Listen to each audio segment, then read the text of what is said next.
कहानी का आरंभ इस तरह से होता है कि महिला सम्राट से माफी मांगते हुए महल से बाहर निकलने की बात करती है। सम्राट उसकी गंभीरता को देखकर उसे माफ कर देते हैं। रानी की दासी शिकायत करती है कि महिला महल से चली गई है लेकिन उसे सजा नहीं दी गई। रानी गुस्से से पागल हो जाती है। यही वक्त है जब रानी का पिता घर लौटता है और उसे एक पश्चिमी देश की रहस्यमय वस्तु देने की जानकारी देता है। इस वस्तु को हिलाने से इसका चमत्कारी प्रभाव हुआ जिससे लोगों की समझ खो जाती है। इससे रानी को प्रासाद में अपनी स्थिति मजबूत करने की चिंता नहीं होगी। महिला अपने निवास स्थान पर लौटकर फिर से हॉटपॉट बनाती है और चाहती है कि सम्राट अलग व्यक्तित्व प्रदर्शित करे।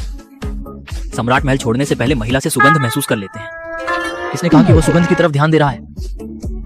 महिला ने देखा कि सम्राट आए हैं। वह तुरंत भोजन परोसती है। वह सम्राट का व्यक्तित्व बदलने का प्रयास करती है लेकिन यह बदलाव महिला द्वारा नहीं आता। दरअसल बाहर कोई चालें चल रहा था लेकिन महिला को कुछ पता नहीं। सम्राट को सो जाने के बाद महिला शाही आदेश लेकर दासी के साथ महल से बाहर निकलती है। वह रानी को छोड़कर जाने वाली होती है लेकिन दासी जानकारी देती है। सम्राट रानी से मदद मांगते हैं लेकिन महिला उनकी ओर सहानुभूति दिखाते हुए लौट आती है और उन्हें उनके मुश्किल हालात में देखती है। महिला को प्रतिक्रिया का समय नहीं मिलता और उसे गले से पकड़ा जाता है। महिला पूरी कोशिश करती है कि सम्राट का मन शांत कर दे। इस तरह एक रात गुजर जाती है और सम्राट अपने दिल की बात बताते हैं कि महिला जल्द से जल्द महल से दूर जाए, नहीं तो वह खुद को नियंत्रित नहीं कर पाएंगे। अगले दिन महिला प्रासाद में रहने का फैसला करती है ताकि वह उस चीज का पता लगा सके जिससे धमकी दी जा रही है।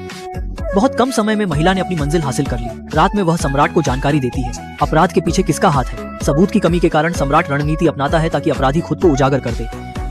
रानी का पिता देखता है कि सम्राट विचलित हो गए। वह अपने साथियों के साथ गद्दी पलटने का षड्यंत्र रचता है। जैसे ही वह रॉयल सील लगाने की कोशिश करता है, सम्राट सच्चाई का पता लगाकर रानी और अन्य को पकड़ने का आदेश देते हैं। सम्राट पूरी शक्ति के साथ अपने परिवार की स्थिति तय करता है। महिला देखती है कि सम्राट स्वस्थ हो चुके हैं। वह जाने की तैयारी करती है लेकिन सम्राट उसे रोकने की हर कोशिश करते हैं। सिर्फ तुम्हें ही प्यार कर सकता हूँ।